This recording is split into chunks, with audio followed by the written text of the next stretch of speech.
All right. Hello. Hi. This is a little bit out of pocket for me, but I just came back from watching The Whale with Brendan Fraser, the Darren Aronofsky film. um, and I have some words to say about it, just fresh off the top of my head. Um, I apologize in advance for this being just so out of pocket and not scripted, but I didn't really much have time to write a script. I kind of just wanted to say everything while it's still fresh in my head. Um, Spoilers, obviously, for this film. Um, if you haven't watched the film, please go watch it. I beg of you, please go watch it. It is one of the best films of 2022, perhaps of all time, personally, for me.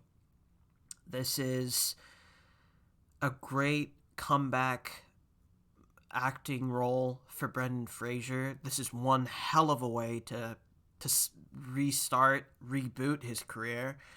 And if anything, this shows that he is, if not one of the greatest Hollywood actors right now that Hollywood needs to use. Please use him, Hollywood. Please. Ah, he was amazing in this film. The whole cast and crew, and this is all down to Darren Aronofsky's filmmaking. Um, I apologize for butchering his name, Darren Aronofsky. Sorry. Um, this film, this film broke me emotionally, and in a good way. In a good way. This movie has a very has several strong messages on religion and how humans act in terms of society, which does, yes, come off as a cliche, but as I breaking it down specifically, I want to just jump into the main theme that I saw from this film. So, the main character, let me just pull up his name. His name is Charlie, I believe. He the movie go and again I very much so don't want to spoil the film for people who are going to watch it, but he's under very unfortunate circumstances that is leading him to end his life by the end of the film, basically. um and he's trying to, yes, his name is Charlie, and he very much so wants to make ends meet with his broken family, more specifically with his daughter, Ellie, and his best friend, who is a nurse, Liz. And he's he's ending his life for a reason, and more respectably, he's ending it on his terms. Um, and he says, you know, again, this very much so has to do with him intentionally putting on more and more weight to the point that it is making him physically ill and unhealthy and causing him heart problems. And his best friend, keeps telling him, you need to go to a hospital. You need to go to a hospital because you're going to die if you don't. But the crux of it is that he wants to die. And it's tragic, but you see he has a various discussions because he is very much so, you see from his relationship with his daughter. First of all, he left his family. The crux of the plot is that the reason why he left his family was he fell in love with one of his students, a man. Um, and he had an extramarital affair. His wife found out about it, and he left his family, more importantly, Ellie, when she was 8. And of course, that broke that broke their family on an emotional level. And when he tries to reconnect with her in the film, she obviously is very much so angry, and she just says, I hate you. I hate you so much. You left me. And again, she states, the one valuable thing that you taught me is that I can never love anyone, that I can never get close to anyone, and that the world is, in her words, full of assholes like you. And Sadie, I mean, again, the whole cat, Brendan Fraser obviously is, gives a very powerful performance, but Sadie Pink and Hong Chow, who plays Liz, again, the whole cast just knocks it out of the park and gives these realistic, authentic performances. And the reason why, going back to the argument of why Charlie's character is trying to reconnect with his daughter, is because he states, yes, the way that I saw it is, yes, we all make mistakes, but when you boil down to it, we are all still capable of compassion and care for one another. We are not perfect human beings are not perfect. I'm not perfect. Your neighbor's not perfect. Your parents, your family members are not perfect. And sorry, I'm getting a little bit emotional here, but the way that I see it is that, yes, we are not perfect.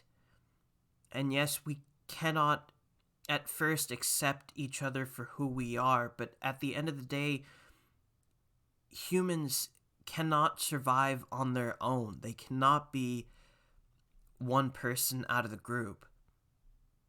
If you woke up tomorrow and there were no human beings on Earth, and you liked to be introverted and you liked no one, okay, first couple of hours goes by, okay, you're fine. But you will slowly start to lose your mind. You will slowly start to go insane, because as humans, we cannot live without each other. We care for each other. And Charlie, even his ex-wife, Mary, says, I've given up parenting her. I don't know why you even bother to rekindle and even attempt to rekindle some relationship with her. She's a failure. She's horrible. She's rotten inside. And regardless of everyone, her best friend, her ex-wife saying, don't reconnect with your daughter, he still does. And again, this line is shown in the trailer. He says, I want to get one thing right, and that is the relationship with my daughter. And this message really resonated with me personally, because I am a hypocrite for saying this. Yes, I do judge people for their physical appearance and how they act. But I am willing to be selfless for a second and care for a stranger and ask, hey, are you doing okay? But I feel like how society is shaping out to be today, and yes, I don't I don't want to sound like I'm blaming society, but I just feel like in today's world, we can't be emotionally close like this. It's really fucking sad. And it's, why sometimes some of us get really depressed. When Dan the pizza man in this film eventually sees what Charlie looks like, he shuns him. And of course, you know, this is not a big surprise because at first, again, when you judge people physically, you get repulsed by it. And yes, I hate that it's, we're chosen to think in that way. I hate that it's even like an instinct reaction. It's sad. It's really, really sad. And of course, I again towards the end of this film, I cannot remember a movie that has made me cry as hard as this movie did. The ending of this film, I was just bawling. It was so sad. It was so sad. Because again, you know, all this horrible stuff is happening to Charlie, and he's knowingly putting himself through self harm. But he just wants that one thing. He wants to care for that one person. And if push comes to shove, yes, I'm willing to do that for a friend or for a total stranger. Granted, with the total stranger, it will take me time to get to know that person, but all these mixed feelings really, because at the end, he eventually does kill himself, or he not kills himself, but he, passes on from natural causes. But it really did stick with me, that message. And another message that this film really resonated with me was this movie's stance on religion.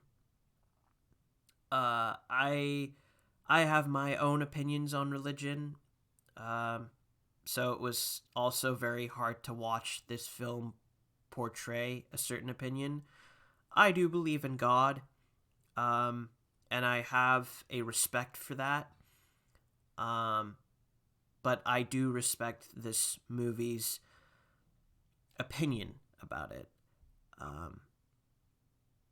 Because one of the characters, Thomas, who poses as, as a church, a door-to-door church person, who meets Charlie,